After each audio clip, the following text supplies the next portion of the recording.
Estás escuchando un podcast de Sevilla Web Radio. Encuentra más contenidos interesantes en nuestra sección de podcast en sevillawebradio.com. Aquí comienza Zafarrancho Vilima. Buenas noches, Vilimeros. Buenas noches, Manu Velardo. Hola, buenas. Buenas noches, Quique Silva. Buenas noches, Álvaro. Buenas noches, Raúl García. Muy buenas noches. Mandamos un saludo muy afectuoso a Martín Navarro París y a Ildefonso Muñoz para que su mujer entienda de qué se ríe por la noche. Y al gremio de cobradores del ocaso.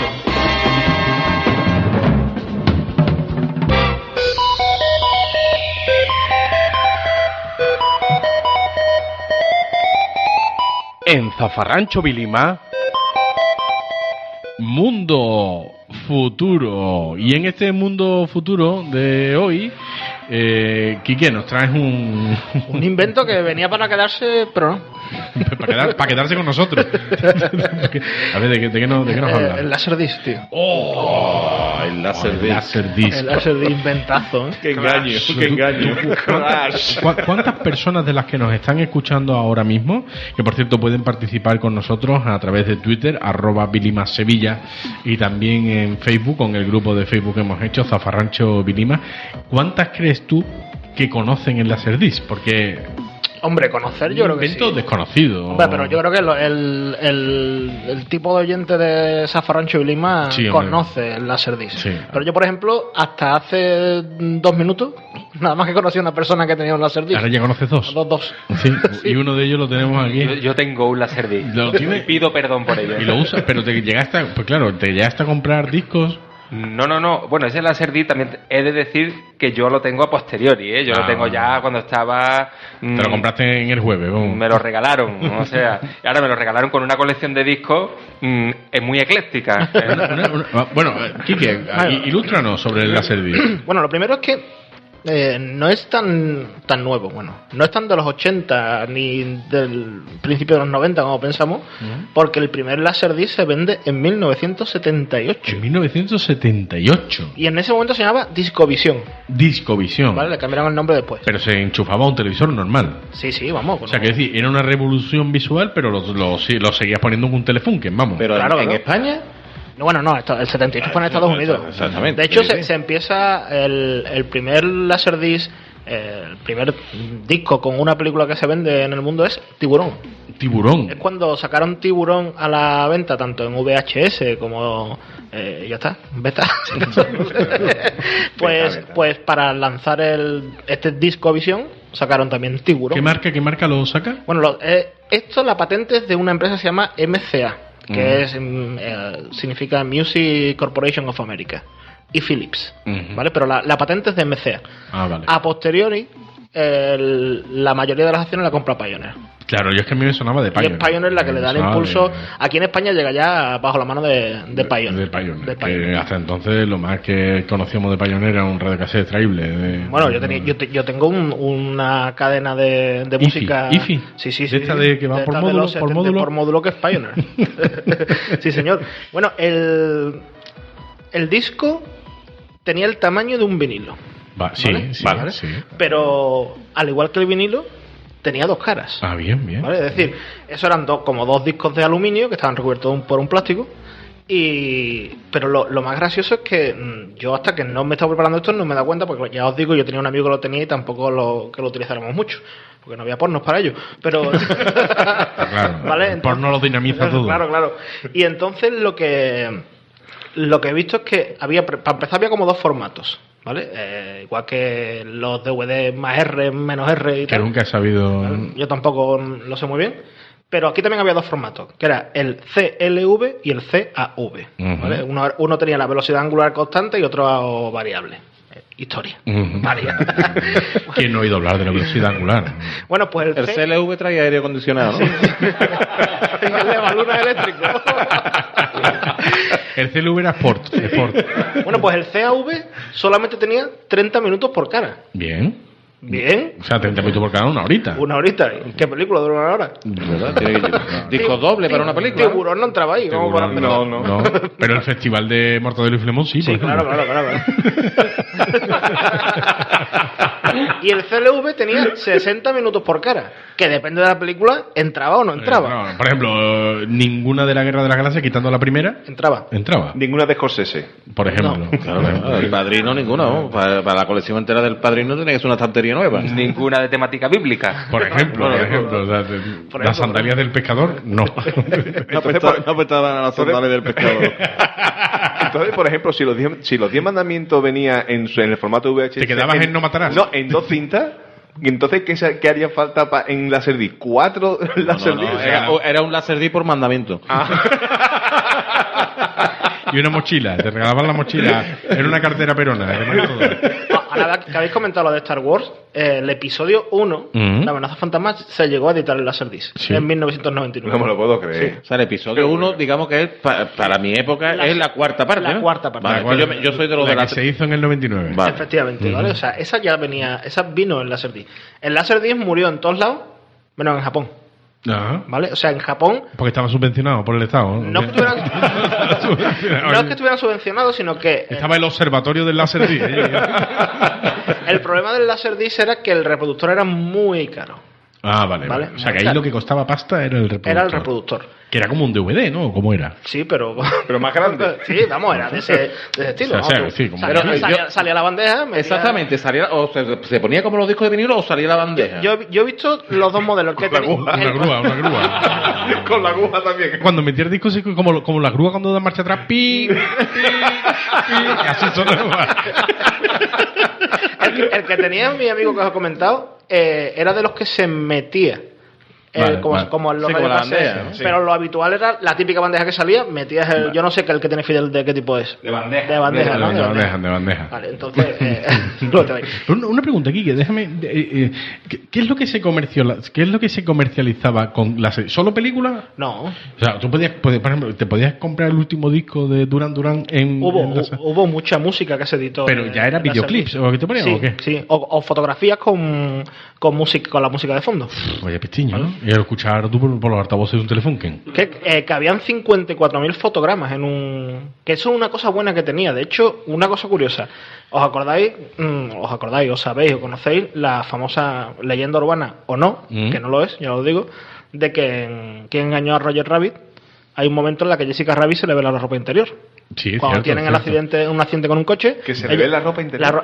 ella se abre de pierna y se ve la ropa interior, ¿vale? Vale. Eso no se dio cuenta Disney Hasta que no lo editó en Laserdisc. hasta que no salió la versión en Laserdisc, porque te permitía parar el fotograma exacto. O sea, tú aparte de poder, había reproductores que tú podías decirle, yo quiero ver el fotograma 27.433 y tomó- placa. y claro, y ahí empezó ya por los foros la gente. Claro. Decir, este es el fotograma que Desde quiero ver. entonces, en las versiones ya que se hicieron después de Roger Rabbit, ya no sale esa escena. Ujú. O sea, cuando ella cae del coche se cortó un poquito esa escena para que no se viera Pero eso. vamos, el primero que descubrió el fotograma se quedó sin huella dactilar, ¿no? Y dándole a un... Este no es, este no es, este no es. Y este ciego. tampoco. Y ciego.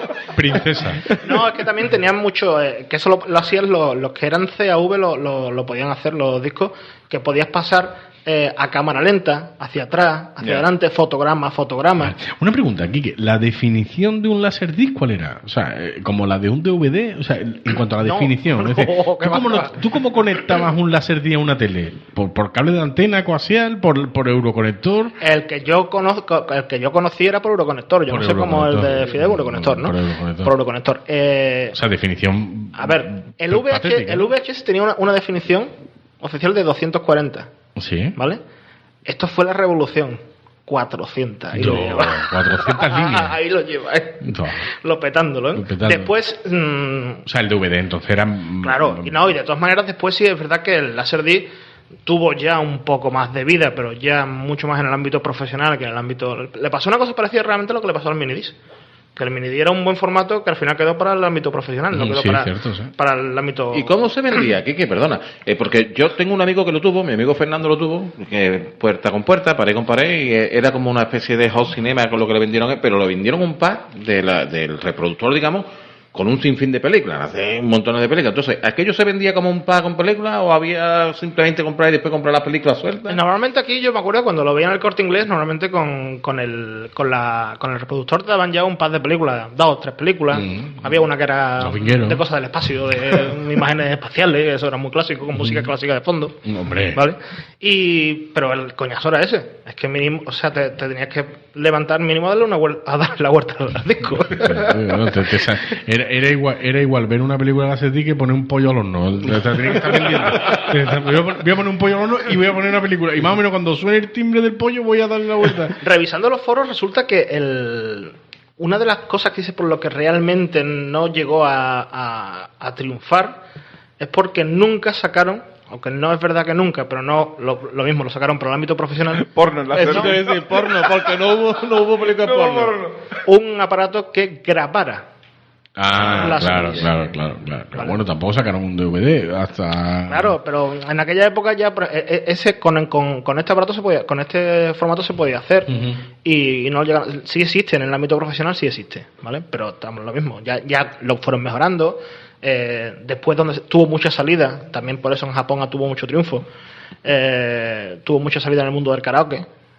Sí, el karaoke sí lo recuerdo yo. Ahí es donde voy yo, porque yo la primera vez que vi un Laserdisc en ¿Por mi qué vida... te permitía meter la imagen por un lado y los rótulos por otro? De hecho, a ese formato se llamó LD más G. O sea, Laserdisc más gráfico. Más gráfico, claro. Y yo que de hecho conocí el Laserdisc en el Canguro Pub de la Expo 92, que mi amigo Carlos era el que llevaba el karaoke. Y entonces las canciones, Sabor de Amor, ¿no? No puede. Sí, a tu amigo Carlos también lo dejaron sin pagar cuando se fueron corriendo. Pues no lo sé, lo podemos preguntar. Pero sí parece que ahí era bajo la firma Quintero SL. Quintero SL. El marsupial prostituyéndose en una rotonda. Pero el caso es que sí, yo lo conocí por el mundo del karaoke y de hecho creo que ahí fue. ¿Se siguen vendiendo a día de hoy Laserdisc? De manera muy residual. Pero, o sea, ¿hay quien lo fabrica y hay Sí, sigue habiendo... O sea, Pioneer sigue vendiendo algo de Laserdisc, pero principalmente en Japón. Y sobre todo para el tema de karaoke. No, vamos, es una patente totalmente abandonada. Además, creo que MCA le dijo a Pioneer, mira, quédate con la patente, que esto ya no, esto no le vamos a sacar más dinero. Pero realmente, porque muchas veces el problema de los formatos no es tanto que el formato sea bueno o malo, sino que normalmente viene uno que lo mejora, ¿no? Que lo pisa. Exactamente. En este caso, ¿es que el formato era mejorable o es que vino algo que fue mejor después? A ver, el formato era mejorable porque, de hecho, con el tiempo llegaron a salir variantes del Laserdisc que incluso algunas no llegaban a las 1180 pero llegaban casi a 1000 líneas de resolución, ¿vale? Pero ya no tenía un mercado. El tema también es que casi a la vez empieza a ebullir el tema del DVD. Y ya lo que hace el mundo es copiarse de lo que hizo Japón con el Laserdisc. Señores, los reproductores baratos, que la gente compre el reproductor y después compra las películas. Claro. Aquí deja dinero. Claro, en el resto del mundo con el Laserdisc hicieron lo contrario, el reproductor era muy caro. Hay dos opciones. Hay dos opciones. O tú tienes el reproductor barato y las películas caras, o tienes el reproductor caro pero le das a la gente la opción de que las compre pirata, como pasa por ejemplo con los videojuegos. O sea, el videojuego vale una pasta la consola en sí, pero luego te puedes ir a comprar, en fin, son estrategias de marketing que yo no le aconsejaría a nadie, pero en fin, el Laserdisc. Bueno, en la mesa, haciendo un estudio así rápido, una quinta parte, por la representación de esta mesa, una quinta parte de la población tendría un Laserdisc. Vale, pero no es representativo. No nos flipemos. Lo que yo quería decir también del Laserdisc es que a mí, como te digo, me lo regalaron y venía con un lote de películas, pero era un lote muy ecléctico. Venía una de Star Trek, que además viene una errata en la cartelera. Digo, eso algún día miraré si se puede vender o no, porque viene como un falta de ortografía. Digo, perdón. Pues el Trek es con C, el Trek con K. Bueno, a lo mejor un sucedáneo, no sé. Sucedáneo de Star Trek. Porque no ha llegado ni a ponerla, ¿no? No. Luego hay otra de música clásica, que es un concierto de música clásica. Leones del Serengeti. Hombre, eso no puede faltar, ¿eh? Así cantan los Leones del Serengeti. Para la nana. Sí. El de los Biri no lo tengo yo en la serie. Y luego lo que también es verdad que los japoneses, dentro de su locura, aparte del Laserdisc, otra cosa que a mí me sorprendía siempre era que ellos tienen reproductores de video CD. Y para ellos el vídeo CD es un formato como otro cualquiera, o puede ser para nosotros el DVD. ¿Un vídeo CD qué es? Pues era un formato DVD, tamaño... Pero grabado en un CD. Era un CD, pero que tenía imagen. Vale. Y ese formato en Europa también fue un fracaso, pero en Japón es verdad que también el vídeo CD, de hecho había consolas con vídeos que funcionan con vídeo CD. Y luego el Laserdisc, una forma de comercialización, más bien de salida, fue carnet de enciclopedia tal y regalo un Laserdisc. Sí. Ahí sí. Grandes mundo futuro que nos ha traído Quique. Oye, le ponemos el punto y final al Laserdisc. RIP, paz descanse, el Laserdisc. Sevilla Web Radio. Vivimos conectados. Se nota que es Virtus.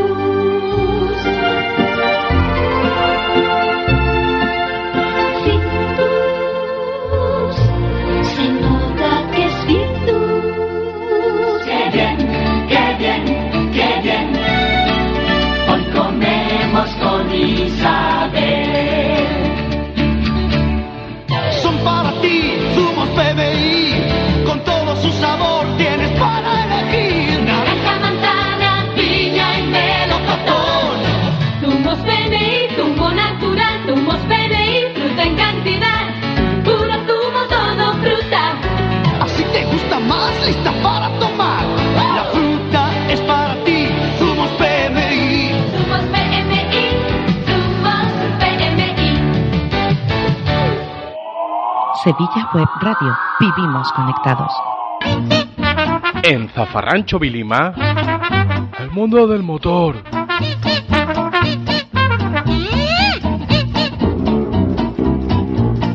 Bueno, esta sección no tiene ningún misterio, el mundo del motor, el mundo del motor, efectivamente. Pero sí que es cierto que hemos querido abrir una ventanita, pues para aquellos vehículos de automoción que nos llevaron por la vida cuando éramos pequeños, ya de pasajero, copiloto, paquete, definitivamente, o aquellos que tuvieron edad de disfrutarlo, ¿no? Manu, ¿a ti te toca hoy el mundo del motor? Bueno, pues mira, yo al mundo del motor lo que quiero traer hoy es un vehículo que fue junto al SEA 600, se consideró el icono cultural de la sociedad española de los años 70 y 80. Y esto no es otro que el Vespino. Hombre, qué grandes tirones han dado. Bueno, los tirones se daban con la Puscondo. Te lo dice uno que vivía al lado de su eminencia. Porque la Puscondo tenía más salida, ¿no? No, claro, tenía marcha. El Vespino no, el Vespino y una Rieju. Pero con el Vespino se han dado también, ¿eh? El Vespino se ha hecho de todo. Con el Vespino se ha hecho viaje hasta incluso a la playa. Yo lo hice. Yo he llegado ahí a Mazagón en un Vespino. ¿Tú has llegado? No, tardé casi 4 horas, pero fui. El tío llegó a la playa. ¿Cuántas veces tuviste que parar a echarle gasolina? No, pues yo creo, porque el Vespino tenía una autonomía casi de 80 kilómetros de autonomía con el depósito, ¿eh? O sea que en un par de paradas, eso sí, se calentaba más que una criada, pero bueno.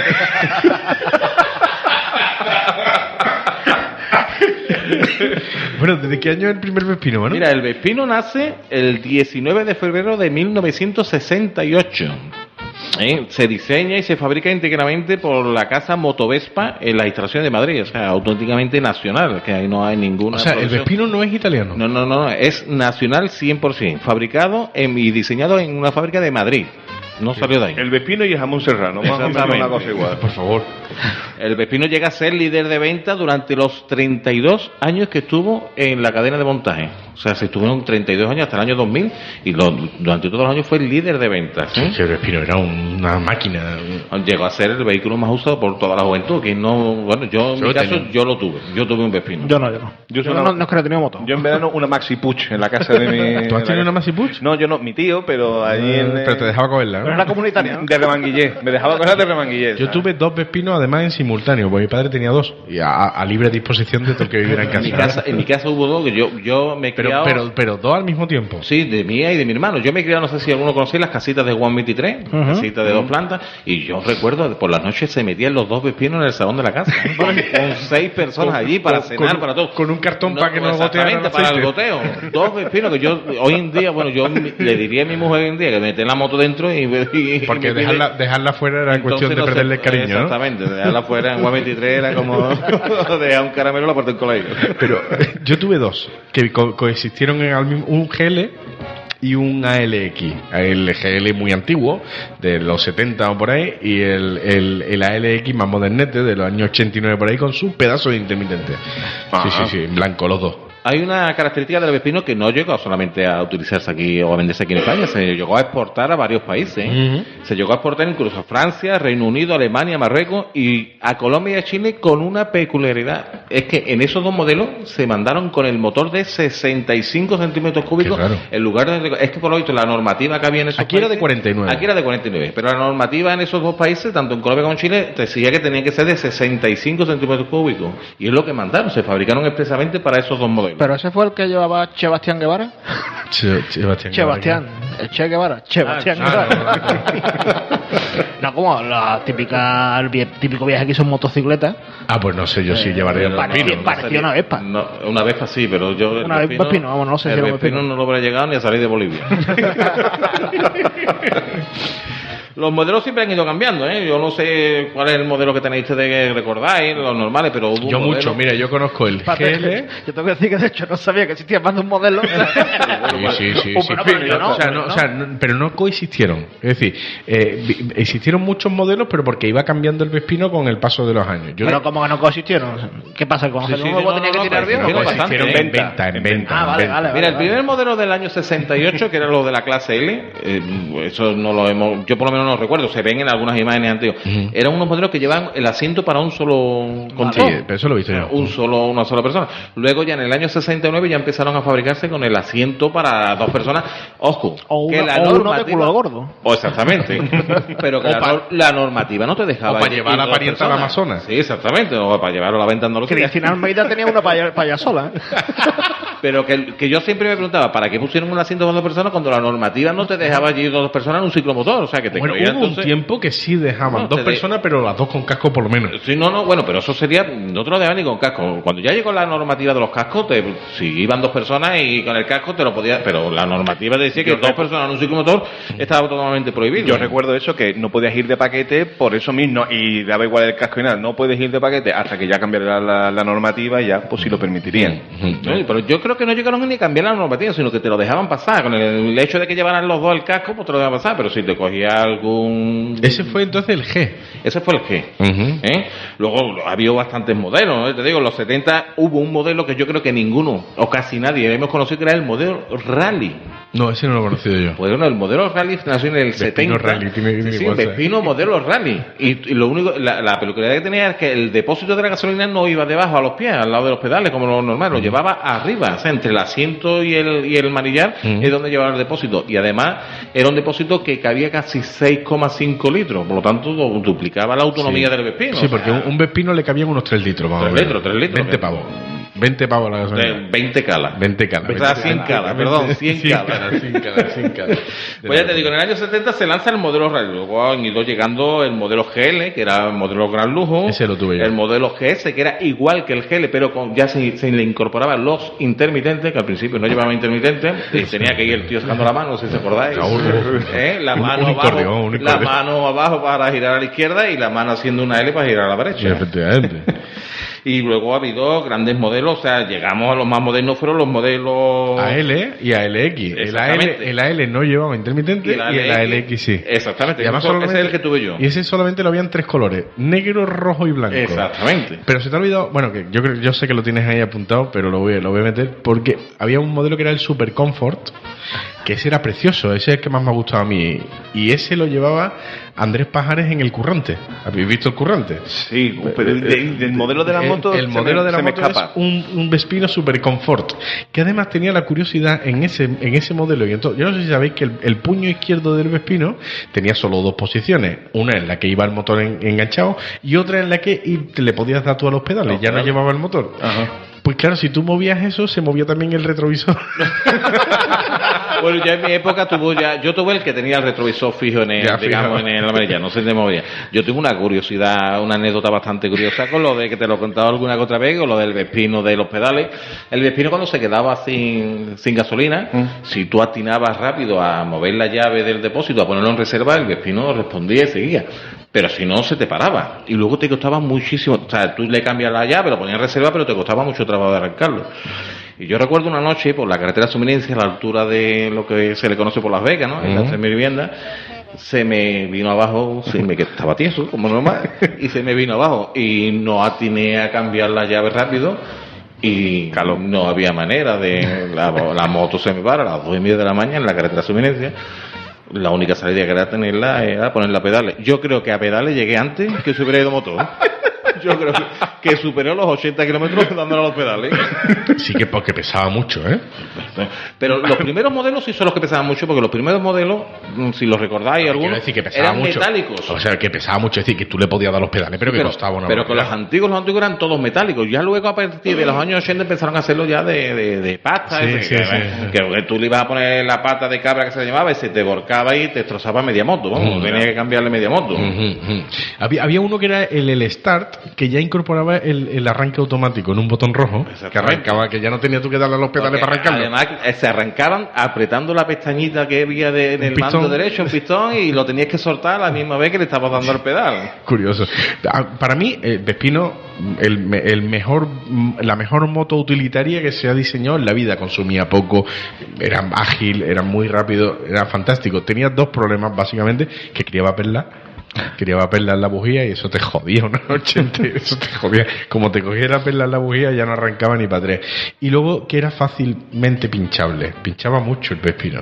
Luego también el sistema de merchandising del Vespino te lo vendía, si recordáis, alguno que hayáis tenido el Vespino, venía con un solo amortiguador. Y el vendedor siempre te recomendaba que le pusieras el otro amortiguador previo pago. Lo tenías que, ahí era un amortiguador, creo que era en el lado derecho. En el derecho. Y ahora tú en el lado izquierdo tenías que ponerle, porque decían, si vas a montar a alguien, que esto se vence, en nada de tiempo vas a tener la moto vencida. Y te incorporaba el segundo amortiguador, el cual te costaba. ¿Tú le pusiste cesta? ¿Tú le pusiste cestita? No, yo no le puse la cesta. Yo no llegué a ponerle cesta. Yo le puse. Muy útil para llevar la carpeta. Sí, yo le puse detrás en el asiento lo que era el respaldar. Y un embellecedor que se le ponía al faro. No sé si lo recordáis, que era un embellecedor como si fuera un paraviento, pero que ni paraba viento ni paraba nada, era muy cortito. Y aparte que el Vespino cogía 50, ¿no? O tú lo tenías trucado, se podía trucar, ¿eh? Se podía trucar, yo no lo truqué. Además, el Vespino era de las motos entonces cuando se le hacían los rodajes. Tú hacías, creo que eran, no sé si eran 1.000 kilómetros, no sé cuánto eran los primeros, lo tenías que volver a llevar a la casa, previo pago por supuesto, para que te quitaran una pieza para que corriera más. El variador. El variador.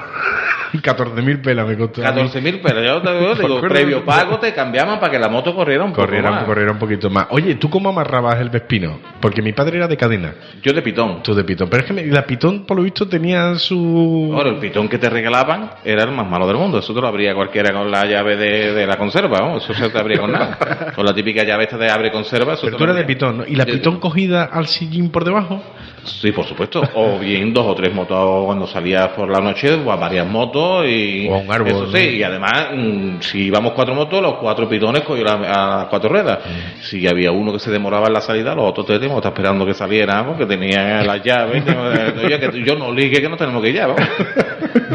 Entonces tú has llegado a ir a Mazagón en Vespino. En Mazagón, y tuve mi moto allí. Yo he ido en Vespino a Cantillana, ¿eh? Yo tengo una anécdota con una mobilete que algún día contaré, de un amigo que fueron hasta Constantina en un mobilete, 2 tíos de casi 90 kilos cada uno, ¿eh? Lo que podía la mobilete. Los colores típicos de los Vespinos, si los recordáis los antiguos había 2 colores, que era el rojo granate y el azul cielo, que era un azul clarito. Eran los 2 modelos que había antiguos. Yo los he llegado a ver en beige, pero no sé si es un tuneado posterior, ¿eh? Yo no sé. Luego ya en los años 90 se llegaron los colores más típicos, el negro, el rojo más clarito, el blanco. Yo no le recomendaba a nadie que sea un Vespino negro, porque yo tengo un amigo que cada vez que íbamos al centro aparcaba el Vespino negro, lo aparcaba ya en la del Corte Inglés. Del Duque. En la parte que da para la Gavidia, digamos. Sabéis que había un aparcamiento de motos. De la comisaría. Y entonces, el 80% de los vespinos que se vendían eran negros. Esta criatura que entonces ni se ponían no se ponían ni las matrículas, y aunque se pusieran, nadie se las sabía, se podía pegar 3/4 de hora para sacar la moto. Iba ahí atinando, y le tenía que decir siempre al vigilante, no, que estoy buscando la moto, que no estoy robando una moto. También otra cosa eso de los vespinos, que era carne de cañón para los ladrones. Yo tengo un primo mío, el pobre, que pagaba la primera letra del vespino, la pagaba un sábado y un viernes le quitaron la moto. Se pegó un año pagando la letra. Pero no encontró el vespino. Bueno, eso no se encontraba. Eso te lo deshuesaban en 10 minutos y piezas por todos lados. Eso no había que lo encontrara. Hubo dos series de vespinos que se sacaron a nivel para empresa. Una fue para correos, que la sacaron con un asiento para un solo conductor, para el cartero, digamos, y que llevaba detrás un cajón grandísimo que era para la correspondencia. Venían en color amarillo. Y luego sacaron otro modelo exactamente igual, pero en rojo y blanco, que era para una conocida cadena de para Telepizza, vamos. Exactamente, para Telepizza, ¿no? Que era para Telepizza. De hecho, Telepizza tiene el honor de ser, el último vespino que se sacó de fábrica en junio del año 2000, fue un modelo para Telepizza. Ese fue el último vespino que sacaron.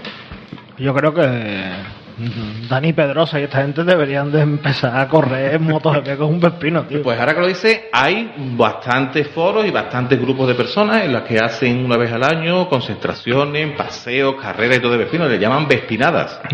A mí el vespino me parece ya ha sido superado por el scooter, ¿no? Sobre todo por lo práctico que es un scooter que ahora tiene el cofre ese donde puedes echar de todo, hasta tu suegra si quieres dentro, vamos. Pero es el tamaño de la suegra. Hombre, claro,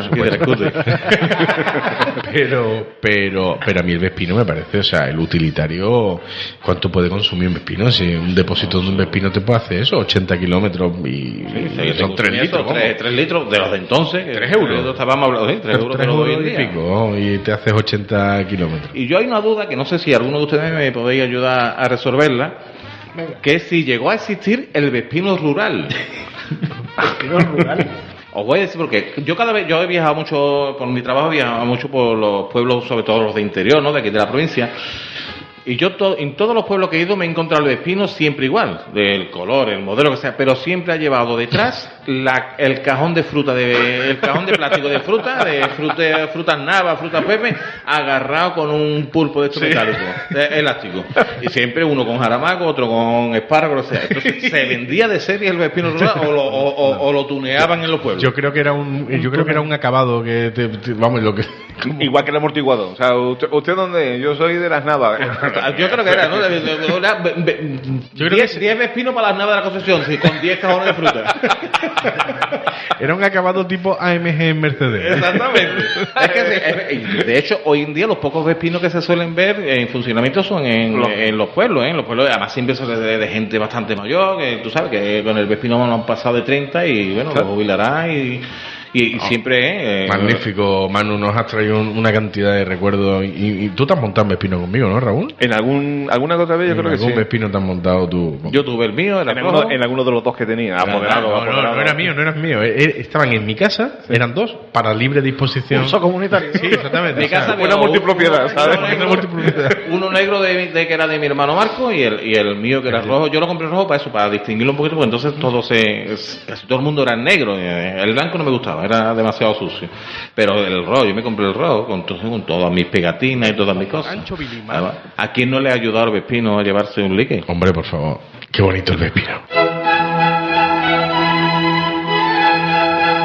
En Zafarrancho Vilima, Diccionario Iter Sopena, con el profesor Daniel Lebrato. Flete, darse un flete.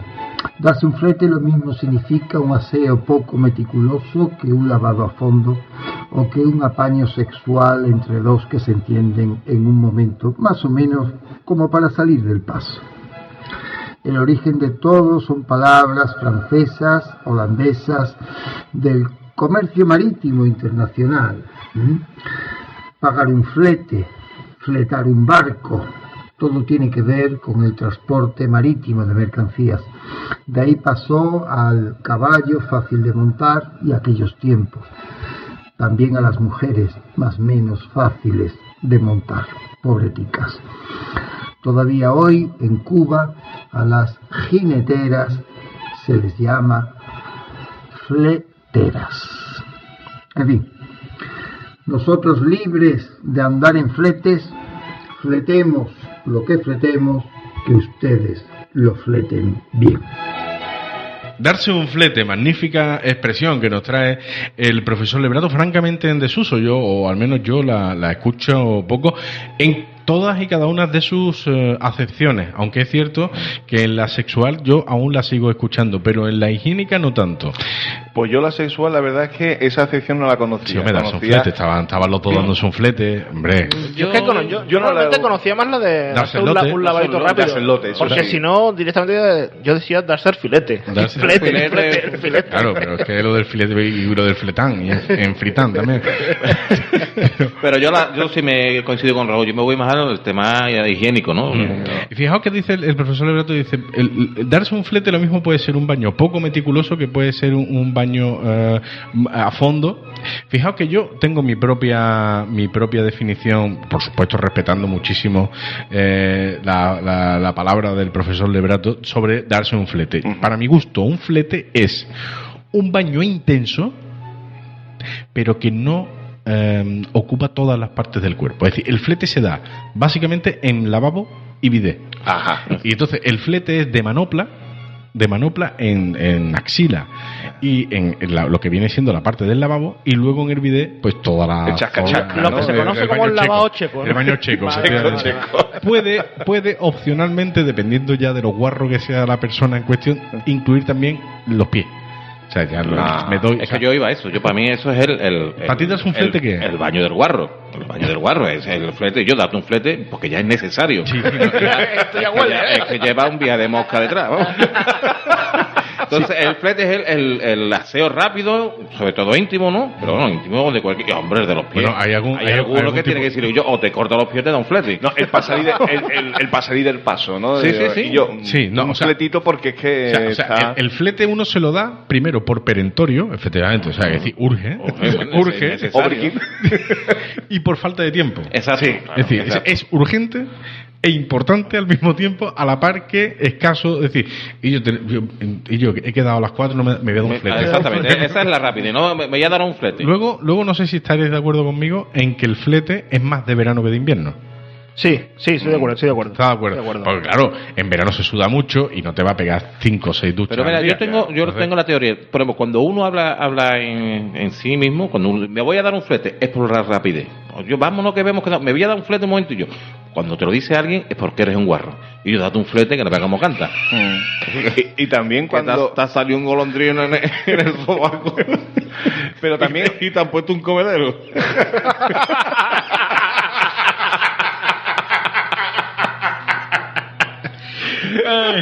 No sabe uno si darle una manopla o darle una caja de nido. No, pero ustedes no habéis usado nunca la expresión le voy a dar un flete al coche. Sí, también. Es que verá, es que hay, claro, es que la expresión darse un flete. Y el flete a un coche yo no he visto trabajo más exhaustivo, oneroso a fondo, que lavar un coche. Porque hay que diferenciar entre darse un flete en o sea, es decir, a en uno el mismo, propio, a la persona, que darle un flete a un objeto. Por ejemplo, un flete se le da a un objeto que lleva mucho tiempo sin, por ejemplo, a la alpaca, a los enseres que dice, a esto le voy a pegar yo un flete. Y es ese lavado que lleva cada ranurita con un cepillo intenso, meticuloso, estudiado, mientras que el flete humano es más por necesidad y por falta de tiempo cuando no hay para una ducha, ¿no? Para ¿Incluye en vuestro caso, incluye manopla el flete? Sí. ¿Soy más de manopla que de esponja, por ejemplo? Yo no uso la esponja en mi vida, ¿no? Yo siempre he sido de manopla. Siempre de manopla, ¿no? Yo de exfoliante. Hasta para jugar de portero me ponía manopla. Tanto que paraba el penalti como que me lavaba los bajos. Bueno, y una pregunta, ¿habéis tenido alguna vez inconveniente o esa situación violenta de tener que decirle a alguien, oye, Gumersindo, date un fletito, tío, porque... Yo a Gumersinda. ¿A una... Porque ¿Fue violento? Yo aquello le iba a decir, mira, por cojones tiene que ser violento. Depílate un poquito que tiene mucho vello, y cuando me acerqué digo, que son moscas. Digo, date un flete porque esos son moscas. No, yo siempre soy muy prudente. Yo nunca le he dicho a un tío, a un amigo, una amiga que se dé un flete porque huela mal o porque le haga falta. Cada cual con su cuerpo, ¿no? ¿Os creéis eso de decir, no, es que esta persona huele mal porque tiene una enfermedad? ¿Eso lo habéis escuchado alguna vez? Sí. Eso de que, es que tiene sudor muy fuerte, ¿no? Tiene un olor corporal pero muy... eso sí es cierto, hay personas que tienen un olor corporal bastante fuerte que te duchas y a los 10 minutos ya hueles a sudor por mucho Billy que te pongan, Billy o el Moon que te pongan, ni Moon ni Billy, vamos. Pero es cierto que luego hay algunos que no, que usan la enfermedad para esconder que son más guarros que la mano de un novio. Lugares donde a uno le apetecería decir en voz alta, oiga, dense un flete. Por ejemplo, aporto yo, el ascensor. O sea, tú en un ascensor sí hay veces que apetece decir, oiga, por favor, seriedad, dense usted un flete. En un medio de transporte, en el autobús. En el autobús, por ejemplo. En la biblioteca del Centro Cívico del Parque Alcosa. Por favor, dense un flete. Por cierto, es el que está sentado en la bancada número 5. Eso se va a decir, en el Parque Alcosa hay gente muy... No, particular, no. Deberían darle un flete, digo, a la biblioteca, porque se ha quedado ya uno lo impregnado ahí que siempre huele. No va por nadie en particular. O sea, que hay gente que se está sacando tercero de vagamundo, ¿no? Correcto. Estás estudiando allí los parciales, ¿no? Manu, yo normalmente en los vestuarios de piscinas públicas y cosas de esas, que siempre vean un olorcito, sobre todo a pie, ¿eh? Aquí hace falta un flete de pie. Los vestuarios de los gimnasios, que donde, por cierto, voy a salir un poco de la gente, os lo comentaba por el grupo de WhatsApp, en los vestuarios de los gimnasios donde se ven los miembros viriles más raros del mundo, ¿eh? Por no decir pollas, ¿no? Las pollas más raras del mundo. En el vestuario de un gimnasio, para empezar, porque no hay un término medio, se ven unos pedazos de caras muy grandes o unos muy pequeños, pero no se ve, no hay una uniformidad, no hay un estándar de que dice tú, en España los penes miden 13 centímetros en relación. No los he visto de 42 o de 3 micras. Bueno, pues ahí tiene la media, 13 o 14 o lo que sea. Sí, ahí sale la ponderada, sale ahí, ¿no?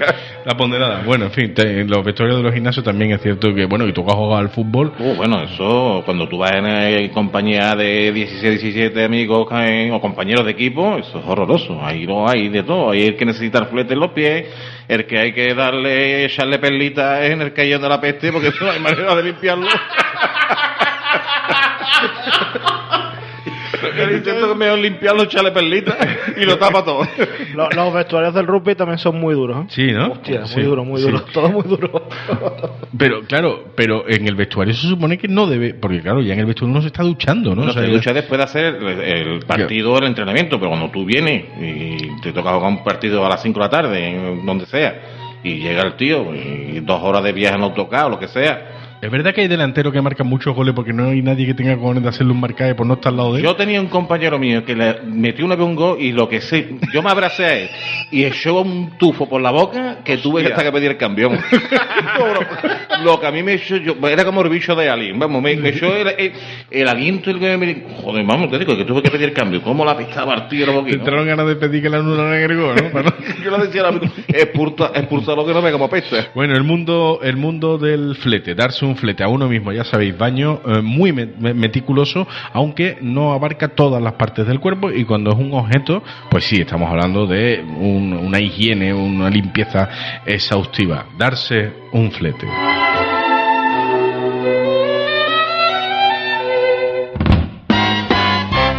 Hasta aquí el zafarrancho Vilima de esta semana. Ahora, cuando termine, ya sabéis que tenéis disponible el podcast y que nos volvemos a escuchar en directo el próximo viernes a las 11 de la noche. Manu, ¿tú qué haces ahora? Me voy al Piruetas. ¿Y tú, Quique? Yo a la discoteca Río. ¿Y tú? Yo al Freeway. Pues yo me voy a la discoteca El Coto.